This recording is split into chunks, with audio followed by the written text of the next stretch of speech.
인사 한번 하겠습니다. 사랑합니다. 미안합니다. 감사합니다. 앞뒤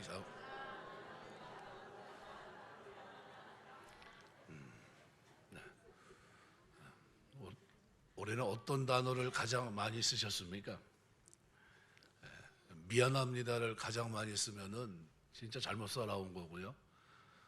사랑합니다라는 단어를, 감사합니다라는 단어를 많이 쓰셨어야 건강에 유익하지 않나 생각이 됩니다. 지난 주일 우리가 디도서 말씀 2장 말씀을 가지고 우리 신앙생활은 과거와 현재와 미래가 뚜렷하다고 그랬습니다. 과거는 버리고, 현재는 살고, 미래는 기다리고. 한번 따라서 과거는 버리고, 현재는 살고, 미래는 기다리고. 그래서 디도서 2장 11절서부터 15절을 가지고 지난주 우리가 생각을 했는데요. 모든 사람에게 구원을 주신 하나님의 은혜가 나타나 우리를 양육하시되 경건하지 않은 것과 세상 정욕은 버리고, 그리고 신중함과 의로움과 경건함으로 이 세상을 살고, 그죠? 절제와 의와 경건, 이것이 우리가 성화의 삶을 살아가면서 이 땅을 살아내야 될 삶이고요.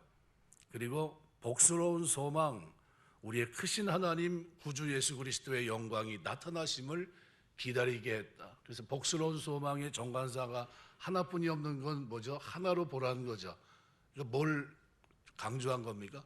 복스러운 소망을 강조한 겁니다. 그래서 우리는 뭘 기다립니까? 복스러운 소망을 기다립니다. 그래서 과거와 현재와 미래가 뚜렷한 사람들이 우리입니다. 금년 한 해 여러분이 살아오시면서 어떻게 살아오셨습니까? 이렇게 버리고 살아내고 그리고 기다리는 삶이 여러분의 삶이었습니까? 만일 그렇다면 오늘 본문을 특별히 본문으로 전하고 있는 디모데후서 4장을 대할 때 사뭇 이제 좀 뭔가 자신감이 생길 것 같아요. 그런데 만일 그 삶이 아니었다고 한다면 그럼 내 삶을 다시 한번 점검해 보셔야 됩니다. 참 감사하게도 1년에 한 번은 꼭 자기의 삶을 돌아볼 수 있는 기회를 하나님이 주셨어요. 살아가는 동안 연말이 되면 내 삶을 한번 점검할 수 있는 기회를 하나님이 꼭 주십니다. 송구 영신 예배를 드리면서 한 해를 살아왔는데 내 삶은 어떤 삶이었는가, 하나님과 동행하며 영적인 삶을 살아가면서 버릴 것은 버렸는지, 그리고 내가 현재 살아내는 내 삶에 절제와 의와 경건이 있었는지, 그리고 내가 영광의 소망을 기다리는 그리스도를 기다리는 자로 이 땅을 살고 있는지, 이 부분은 너무나도 중요합니다. 오늘 본문은 디모데후서 4장은 바울이 자기의 삶을 이제 더 이상 소망이 없다는 것을 알게 됩니다. 인생의 겨울이 그에게 딱 닥쳤어요.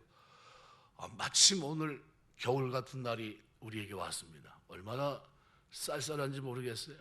찬바람이 확 불면서 조금 더웠던 마음도 다 씻겨 내려간 것 같습니다.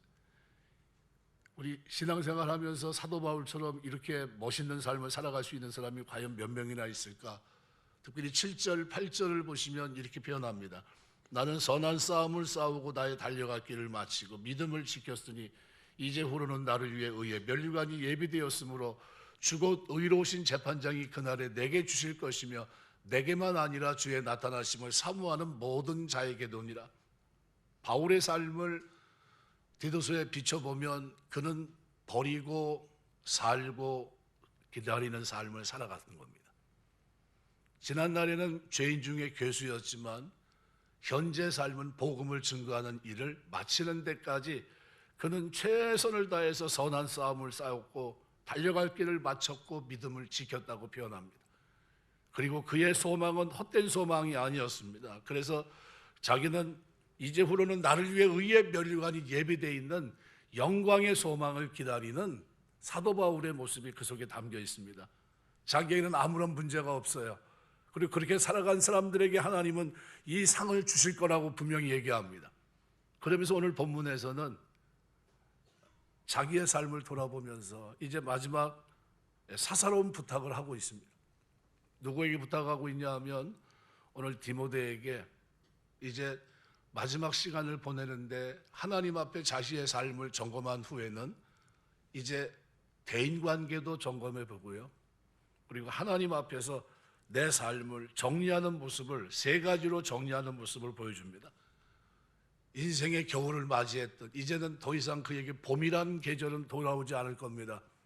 그에게 꿈은 뭐죠? 서바나에 가서 스페인 가서 복음을 전하는 게 그의 꿈이었습니다.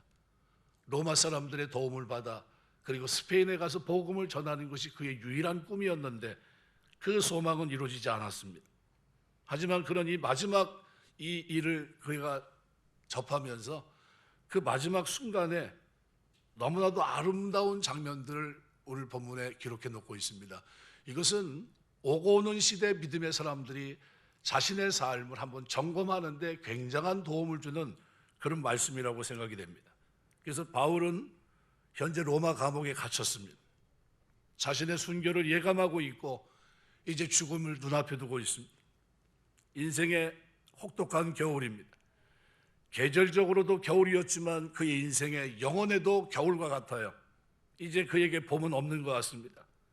이제 자신의 유언 같은 편지를 믿음의 아들 디모데에게 보냈는데 이것이 디모데 후서고요. 4장은 마지막 부분을 다룹니다. 예배소에 머물고 있는 디모데에게 그는 당부합니다. 어서 와라. 오늘 9절 보면 너는 어서 속히 내게로 와라. 21절에 보면 겨울 전에 너는 어서 와라 이렇게 얘기합니다. 당시 겨울에는 지중해는 배가 출항을 할 수 없습니다. 우리가 혹시 독도를 다녀오신 분들 또는 홍도 같은 서해안을 한번 다녀오신 분들은 겨울에는 배가 잘 안 뜹니다. 그렇죠? 파도가 너무 세서. 똑같습니다. 지중해도 똑같아요. 날씨가 너무 나쁘기 때문에 이제 가을이 돼서 출항하는 배를 타지 못하면 몇 달이 지나서 봄이 될 때까지는 기다려야 됩니다. 그러면 외투도 막연하고 그리고 두루마리로 되어 있는 양피로 되어 있는 성경도 보는 것도 막연합니다. 기다려야 돼요. 그러면 그의 몸은 이제 얼마 남지 않은 시간을 혹독한 추위에 살아야 되는 거죠. 영적으로도 육적으로도 힘든 시간을 보낼 수밖에 없습니다. 그러니까 지금 바울은 순교를 앞두고 사랑하는 믿음의 아들 디모데의 모습을 꼭 한 번 더 보고 싶은 간절한 마음이 있었을 겁니다. 그리고 겨울이 되기 전에 어서 속히 자신에게 오라고 당부합니다. 지금 겨울에 진입하고 있습니다. 겨울을 맞이하는 이 마음 자세가 어떠해야 되는지 우리가 금년 이 말씀을 가지고 잠깐 생각하면서 여러분이 겨울이 뜻하지 않게 올 때가 있습니다. 어떤 분은 질병으로 겨울이 옵니다. 그리고 그 질병으로 일어나지 못해요. 그 인생의 그분은 그것이 겨울입니다. 다시는 그에게 봄이 오지 않았습니다. 근데 그 겨울을 맞이했던 그 사람은 그 속에서 어때요? 자기의 신앙을, 자기의 삶을 정리합니다. 정리하면서 오늘 바울처럼 나에게 의의 면류관이 예비되어 있다고 말할 수 있을까요? 그런데 놀랍게도 그런 고백을 할 수 있다면 잘 사신 겁니다. 근데 오늘 본문의 사도 바울은 첫 번째로 이렇게 하나님과의 관계 속에서 주신 사명을 충성을 다하여 섬기고 난 후에 그 다음에 제일 먼저 그가 한 것이 뭐냐면 다른 사람들과의 관계를 아름답게 정리하고 있다는 겁니다. 본문에는 여러 사람의 이름이 나옵니다. 바울의 삶 속에 거쳐 지나갔던 많은 사람들이 있습니다. 데마도 있고 마가도 있고 알렉산더도 있고 여기 나오는 그레스게 디도 이런 사람들도 있고요. 오늘 특별히 10절 말씀에는 데마는 이 세상을 사랑하여 나를 버리고 데살로니를 갔고 그레스게는 갈라디아로 디도는 달마디아로 갔고 굉장히 자기 주변에 있는 사람들을 이렇게 돌아봅니다. 한때는 함께 동역자였고 함께는 같이 움직였던 사람입니다. 옥중서신인 빌레몬서 또는 골로새서 말미를 보면 데마 이름이 나옵니다. 골로새 4장 4절 보시면 사랑을 받는 의사 누가와 또 데마가 너희에게 문안하느니라. 빌레몬서 1장 24절에도 보면 나의 동역자 마가 아리스다고 데마가 누가가 문안한다 이렇게 얘기합니다. 이 동역자라고 하는 것은 아무에게나 쓰는 단어가 아닙니다. 이거는 같이 움직였다는 겁니다. 생사를 건 겁니다. 도끼 앞에 같이 목을 내민 사람들이라는 겁니다.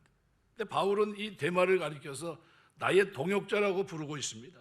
말하자면 대마는 어느 순간까지는 바울과 함께하면서 바울의 옥바라지를 도와줬을 겁니다. 그러나 고난이 계속 오래되니까 참지 못하고 결국은 중도에 포기한 채 자기 고향인 데살로니가로 가버립니다. 자기 곁을 떠나가는 대마를 바라보는 바울의 마음은 너무나 아팠을 겁니다. 그래서 그는 디모데에게 편지를 통해서 말합니다. 디모데야, 대마는 세상을 사랑해 나를 버리고 데살로니가로 가버리고 말았구나.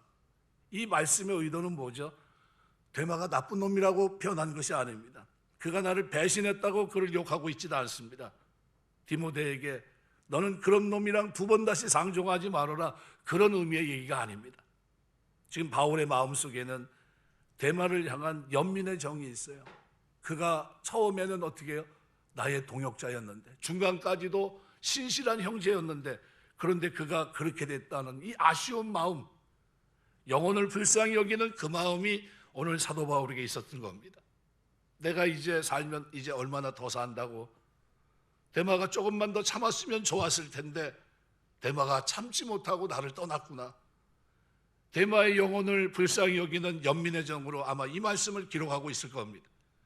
대마만 그런 것이 아닙니다. 11절을 보시면 누가에 대해서도 얘기합니다. 누가만 나와 함께 있느니라. 내가 올 때 마가를 데리고 오라. 그가 나의 일에 유익하다. 누가는 누가행전 의사입니다. 우리가 사도 바울이 많은 기도를 드렸죠. 자기의 간질, 보통 간질이라고 보통 얘기를 하는데요. 그것 때문에 많은 사람들이 실족을 했습니다. 어떻게 하나님의 사자가 간질병에 걸릴 수 있을까? 그것 때문에 기도를 3번이나 합니다. 하나님 살려달라고, 고쳐달라고. 고쳐주질 않아요. 그런데 놀랍게도 하나님의 은혜는 그때서부터 누가를 붙여줍니다. 누가를. 의사였던 누가는 사도 바울과 함께합니다. 그리고 그의 모든 어려움을 덜어주죠. 또 내가 올 때 마가를 데리고 오라. 저가 나의 일에 유익하니라. 사도 바울은 바나바와 함께 1차 선교 여행을 했을 때 그때 마가와 함께 갑니다. 마가의 다락방에서 저녁 기도에 힘썼던 마가는 부잣집 아들이에요. 고생을 안 해본 사람입니다. 선교 여행이 얼마나 고단했을까요? 환난도 있었고 핍박도 많았을 겁니다. 결국 마가는 중도에서 어려움을 이겨내지 못하고 포기하고 맙니다. 혼자서 예루살렘으로 돌아오고 말았습니다. 그 뒤에 바울은 2차 선교 여행을 이제 떠나게 됐는데 마가가 자신의 과거의 잘못을 뉘우치면서 바울과 바나바를 따라가겠다고 나섭니다. 그때 바울은 이런 지하에 거절합니다. 같이 갈 수 없다는 겁니다. 그것 때문에 바울과 바나바 사이에 다툼이 있었고 결국 두 사람은 갈라집니다.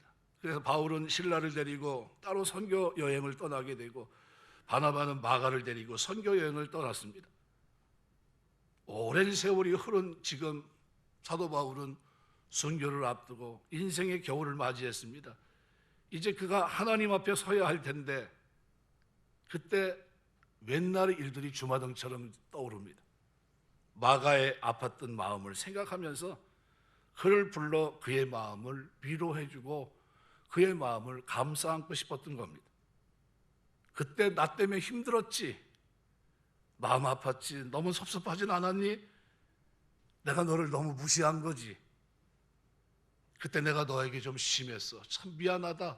이 말을 하고 싶었던 겁니다. 그러면서 마가를 불러 위로하고 난 뒤 바울은 하나님의 부름 받기를 원했습니다. 잘못은 누구에게 있었죠? 마가에게 있었습니다. 근데 바울은 그거 따지지 않았고요.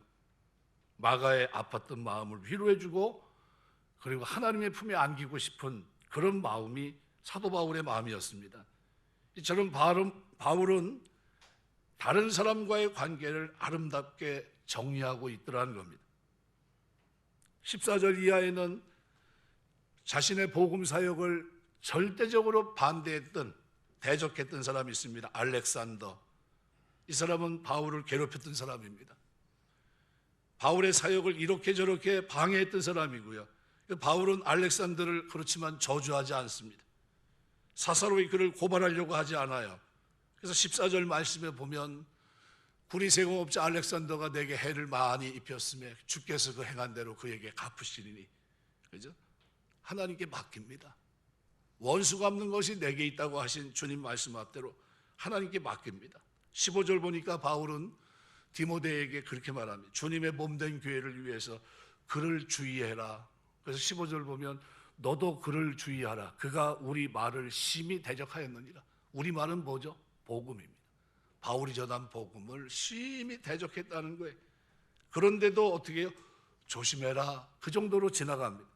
그리고 16절 끝부분을 보니까 저희에게 그들에게 허물을 돌리지 않기를 원하노라 그랬습니다. 누구의 모습입니까? 이 모습은 우리 주님의 모습이고요. 스데반 집사의 마지막 기도의 모습이요. 아버지여, 저들의 죄를 용서하여 주옵소서. 우리 주님은 저들이 자기가 하는 것을 알지 못합니다 하면서 기도하시고 용서하셨던 주님의 모습이 사도 바울의 마지막 장면에 멋있는 기도문이 그 속에 담겨 있는 겁니다. 예수님이 십자가상에서 드렸던 그 기도, 스데반 집사가 돌에 맞아 순교하며 드렸던 그 기도를 연상케 하는 말씀입니다. 그들에게 허물을 돌리지 않기를 원하노라. 베드로전서 3장 9절 보시면 악을 악으로 욕을 욕으로 갚지 말고 도리어 복을 빌라. 이를 위해 너희가 부르심을 받았으니 이는 복을 이어받게 하려 하십니다. 신앙생활하면서 여러분, 좋은 사람만 있는 거 아니고요, 악한 사람도 있고요, 나쁜 사람도 있고요, 다양합니다. 그것 때문에 상처도 많이 받았고요. 그런데 끝에 가서는 누가 용서해야 됩니까? 일을 저지른 사람이 용서해야 됩니까? 아니면 그 고난을 받고 어려움을 경험한 사람이 용서해야 됩니까? 저는 철들은 사람이 용서해야 된다고 봅니다. 하나님의 은혜가 함께한 그 사람이 용서하는 게 맞습니다. 우리 신앙생활 하면서 여러분이 풀게 되시길 주의 이름으로 축원합니다. 여러분이 풀어야 돼요. 여러분, 요셉이 매를 실컷 맞은 거 아닙니까? 형제들에게 배반당하고 17살 때 심부름 갔다가 30살 될 때까지 13년 동안 그냥 각고의 고생을 다 하지 않았습니까? 그리고 애굽의 총리가 돼서 형제들을 만났는데, 그러면 용서는 누가 해줘야 됩니까?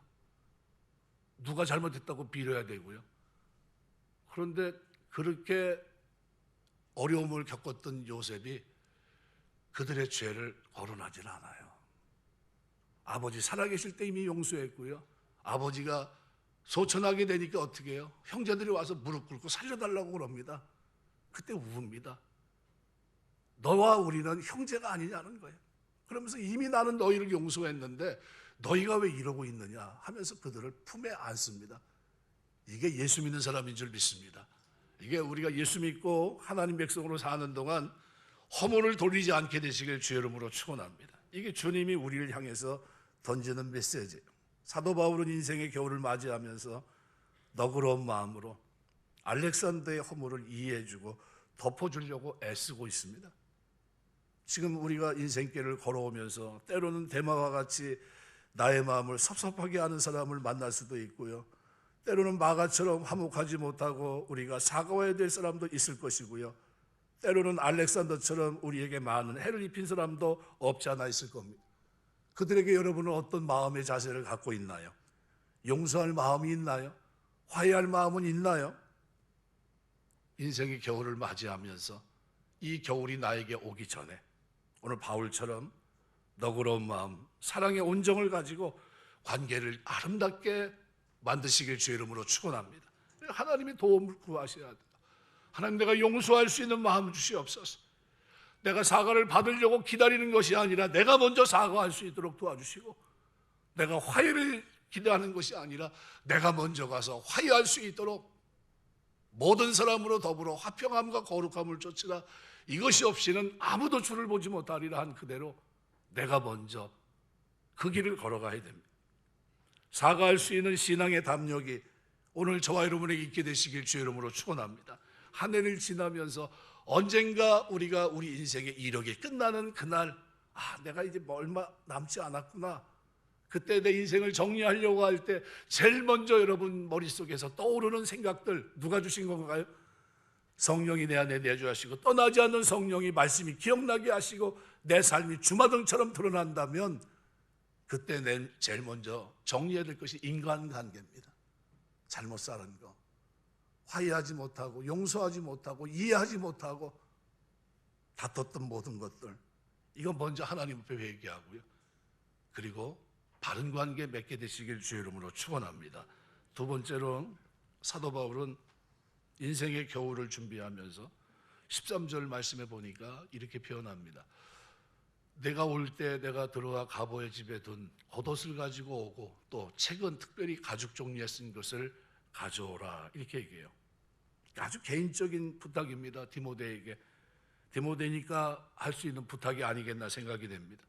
예배소에서 로마에 오는 도중 드로아에 잠깐 들려서 자신의 가보의 집에 맡겨놓은 두 가지를 가져달라고 하는 부탁인데요. 겉옷을 가지고 오고, 겉옷은 털로 만든 두툼한 겨울 외투입니다.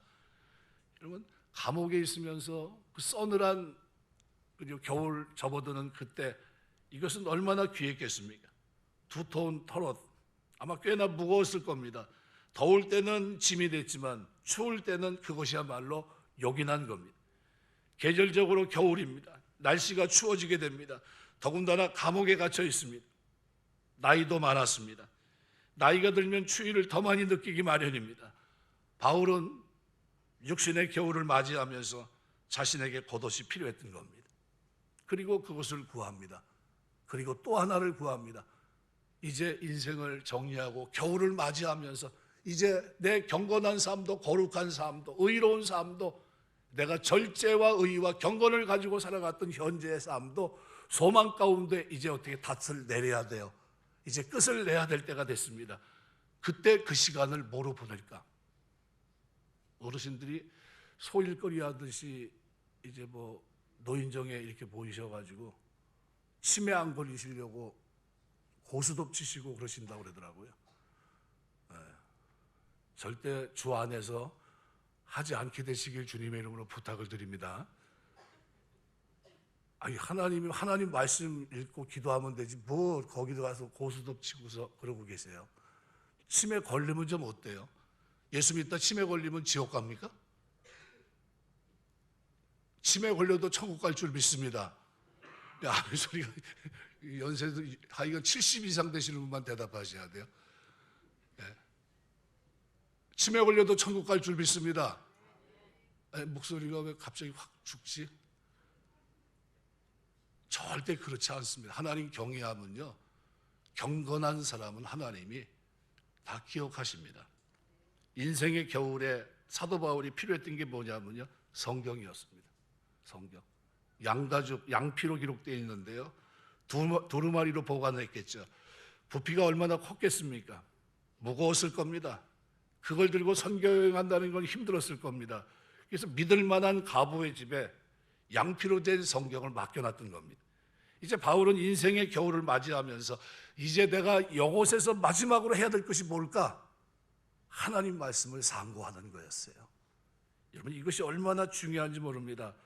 육신의 겨울을 위해서는 외투가 필요할지 모르겠지만요, 인생의 겨울을 위해서는 반드시 하나님 말씀이 필요한 줄 믿습니다. 그래서 겨울철을 맞이해서 하나님 말씀을 가까이 하게 되시길 주의 이름으로 축원합니다. 저는 이제 자꾸 여러분들에게 강조하는 게 그겁니다. 연세가 어떻게 되시는지 모르겠지만 자기 나이만큼 성경 읽게 되시길 주님 이름으로 축원합니다. 네, 야매소리 이제 많이 커지셨는데 처음에 얘기했더니 아이, 그런 사람이 있어요? 그러시는 거예요.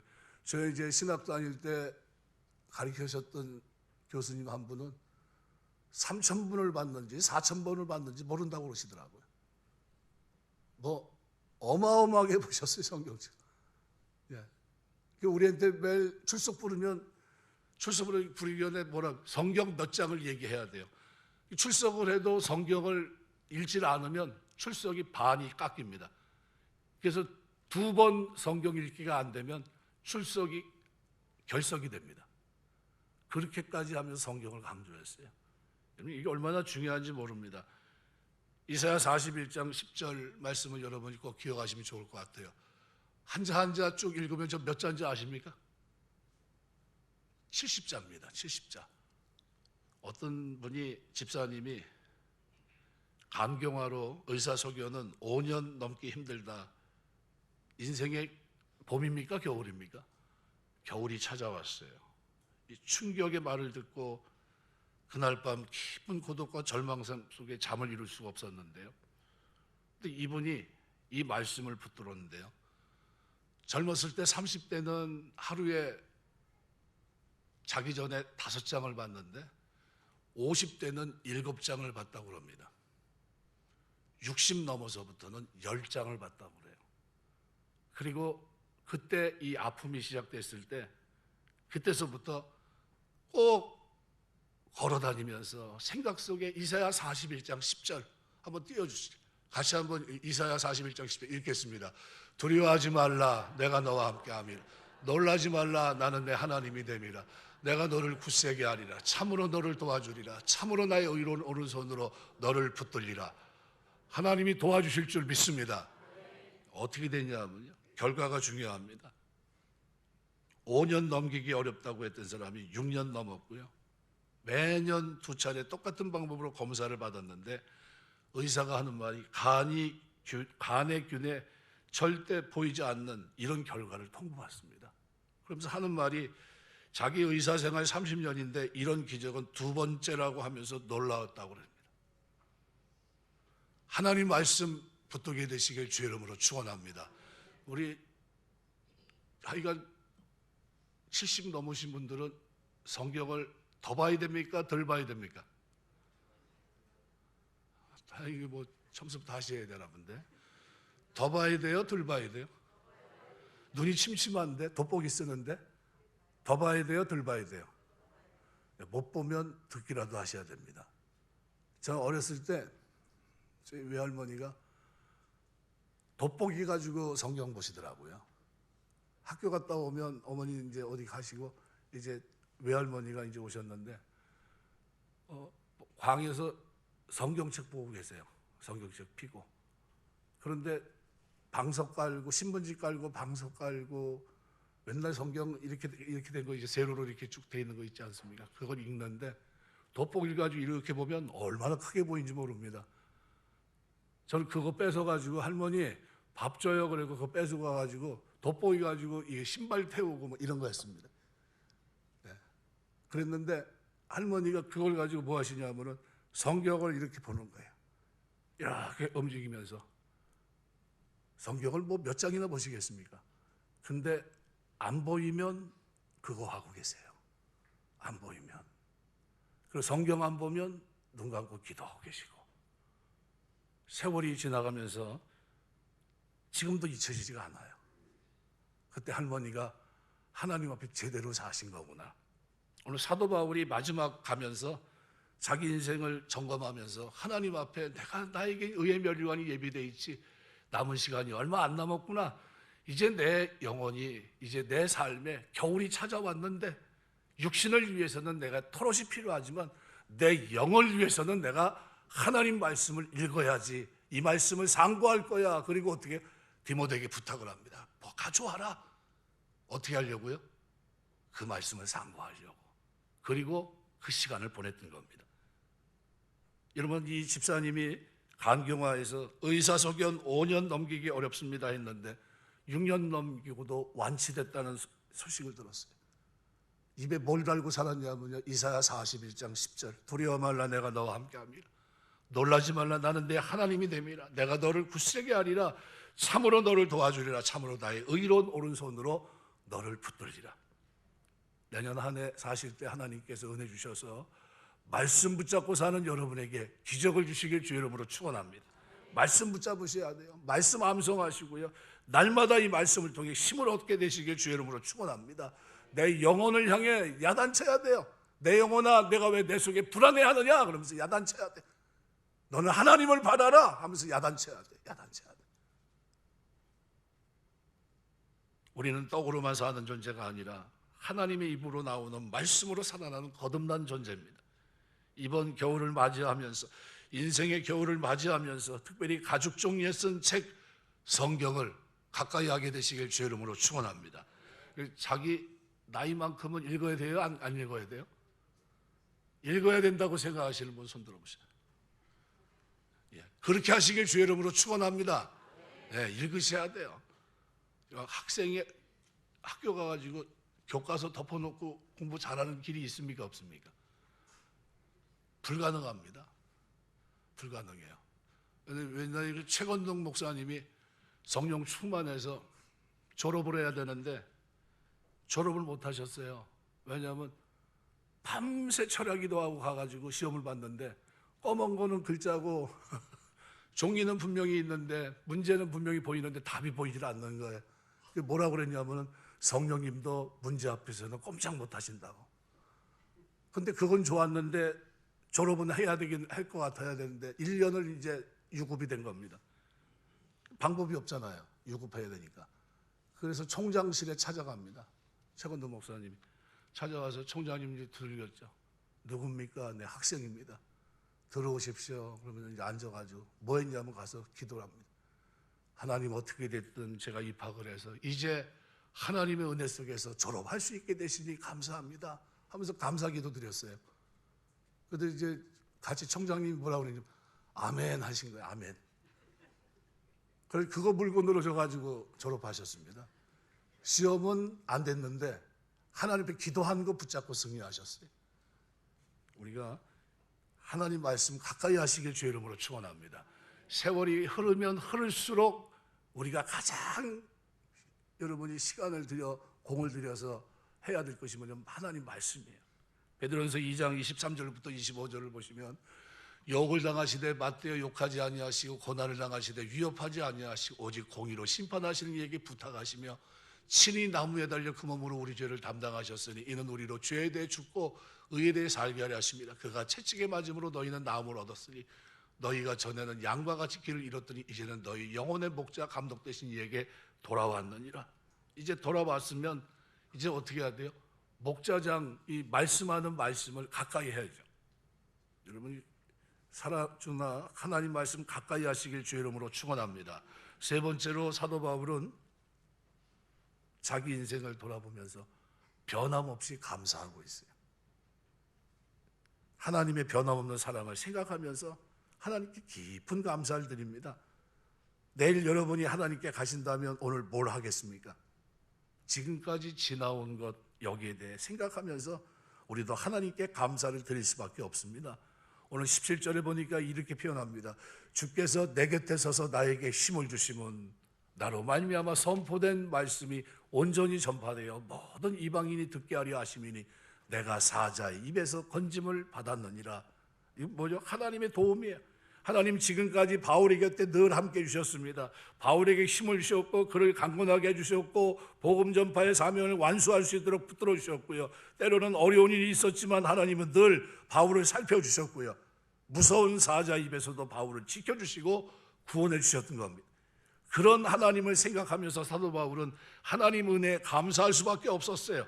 그래서 뿐만 아니라 18절을 보면 이렇게 얘기합니다. 주께서 나를 모든 악한 일에서 건져내시고 또 그의 천국에 들어가도록 구원하시니 그에게 영광이 세세 무궁토록 있을지어다. 아멘. 이렇게 얘기합니다.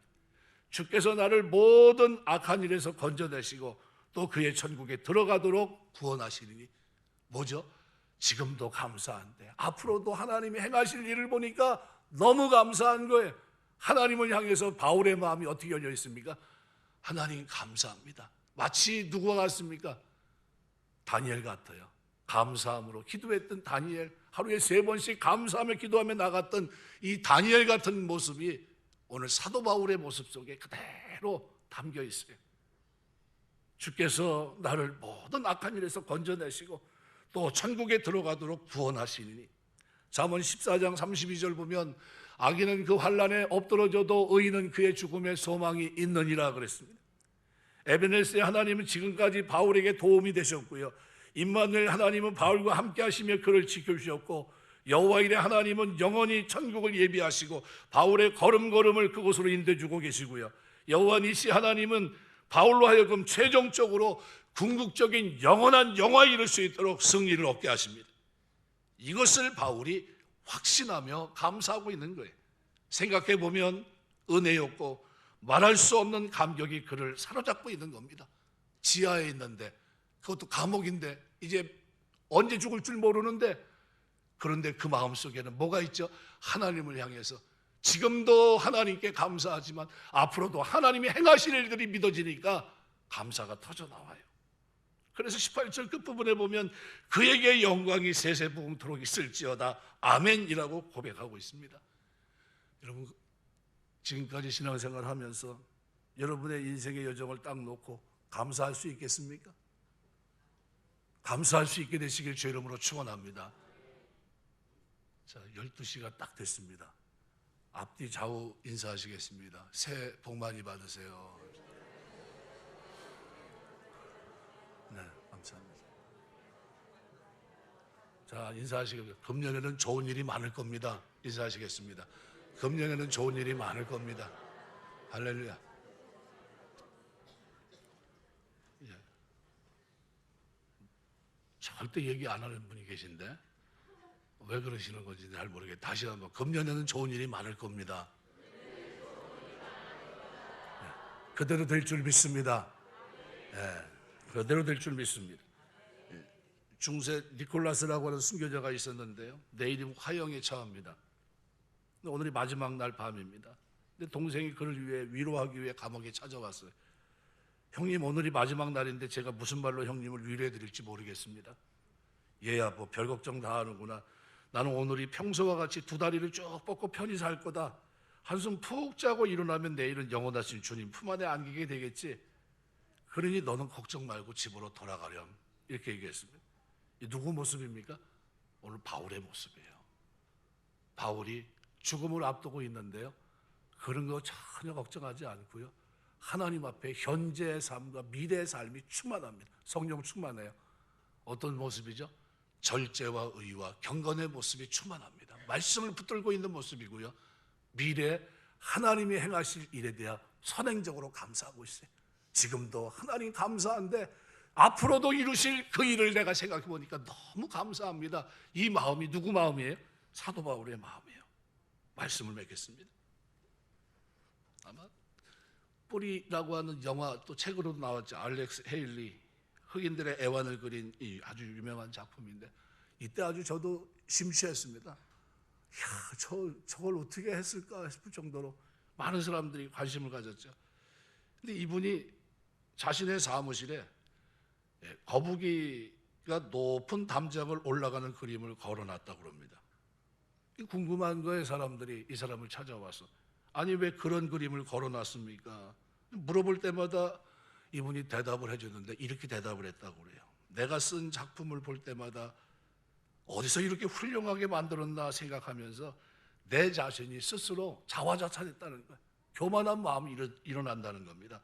그럴 때마다 저 그림을 보면서 거북이가 제 힘으로 스스로 저 높은 담장에 올라갈 수 없고 누군가 도움으로 올라갔듯이 내가 이렇게 올라갈 수 있었던 것은 오직 하나님의 도움이 있었기 때문에 가능한 것이다 생각하고 항상 교만하지 않고 하나님께 감사하기 위해서 저 그림을 날마다 봅니다 하면서 자기 그 그림에 대한 설명을 했다고 합니다. 여러분은 어떻습니까? 날마다 감사, 교만하지 않고 경건하게 살기 위해서 오늘 바울이 어떻게 살아갔는지 세 가지 삶을 여러분이 유심히 보셔야 됩니다. 인생의 겨울을 맞이했던 바울의 마음은요, 바로 인간관계를 정리하는 마음이었고요, 육신을 위해서는 옷이 필요했지만 영혼을 위해서는 말씀이 필요한 줄 알고요, 말씀을 상고합니다. 며칠 남았는지 알지도 못하는 그 시간에 그는 최선을 다해서 하나님 말씀을 가까이 했고요, 인생의 겨울이 찾아온 그때 그는 하나님이 지금까지 베푸신 은혜에 대해 감사하고 또 마지막까지 이루실 그 하나님의 은혜를 기억하면서 감사했습니다. 우리 신앙생활 하면서 금년만 살 거 아니잖아요. 금년에 이렇게 살 수 있었나요? 만일 살지 못했다면 2026년은 이렇게 사시길 주의 이름으로 축원합니다. 하나님, 내가 하나님 백성으로 살려고 합니다. 하나님 자녀로 살려고 하고요, 저는 부족하지만 나에게 주신 사명, 하나님의 동역자로 이 땅을 살려고 합니다. 힘주셔서 내 앞에 의의 면류관이 있다는 이 확신을 가지고 내가 달려갈 수 있도록, 믿음을 지킬 수 있도록 도와주시고, 하나님, 내가 내 인생의 모든 시간이 끝난다고 한다면 내가 이렇게 정리할 수 있도록 도와주시옵소서. 갑자기 죽지 않게 하시고 자녀들이 둘러선 가운데 그들을 축복할 수 있도록 도와주시고요.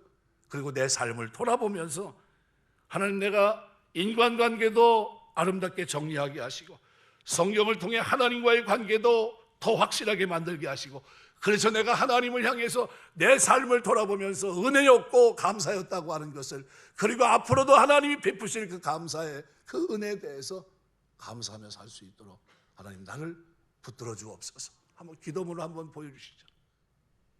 2025년도는 어떻게 사셨습니까? 2026년은 어떻게 결단하고 사시겠습니까? 전사님 나와서 피아노 한번 쳐볼까요? 인간관계는 어떻습니까? 한번 읽어보겠습니다. 인간관계는 어떻습니까? 화해, 용서로 아름다운 관계를 만들어 나가는 신앙이 됐습니까? 하나님 말씀을 가까이 하셨습니까? 말씀으로 인생의 겨울을 준비하는 신앙이 갖춰졌나요? 하나님께 감사하는 삶은 어떻습니까? 변함없는 사랑과 은혜를 생각하며 감사하는 신앙, 반드시 이루실 그 하나님의 놀라운 은혜에 감사할 마음은 있나요? 이 세 가지를 생각하면서 오늘 같이 한번 기도하겠습니다. 하나님, 2026년도입니다.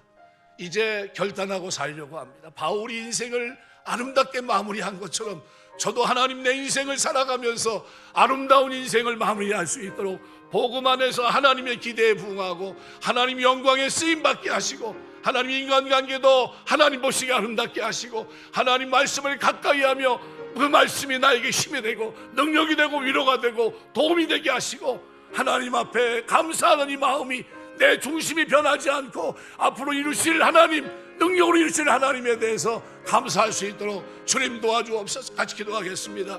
거룩하신 아버지,